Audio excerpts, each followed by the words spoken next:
Harus biayai cucu, pilu Nenek Husna penjual pisang dibayar pakai uang palsu. Cerita pilu datang dari Husna, lansia penjual pisang di Palembang yang dagangannya dibayar pembeli menggunakan uang palsu. Bukan sekali. Namun penjual pisang yang biasa mangkal di Jalan POM 9 depan TVRI Palembang ini sudah 2 kali mengalami kejadian tak mengenakan ini.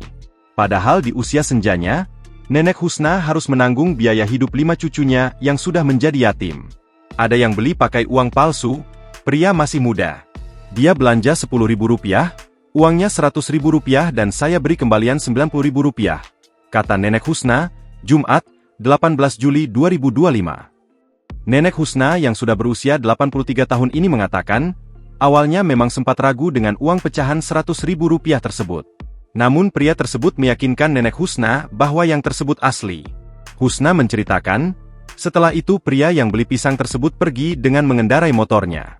Nenek Husna kemudian bertanya pada ibu-ibu yang lewat, menanyakan apakah uang Rp100.000 ini asli atau palsu. Ibu-ibu yang lewat bilang itu palsu.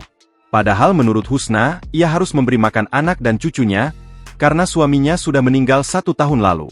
Menurut Husna, ia memiliki 6 orang anak, namun anak-anaknya sudah berkeluarga dan mempunyai kehidupan masing-masing. Tinggal anak bungsunya yang menemaninya. Karena suami anak bungsunya sudah meninggal dan meninggalkan 5 orang anak. Nenek Husna berjualan pisang dari pagi sampai sore. Download Tribun X sekarang. Menghadirkan lokal menjadi Indonesia.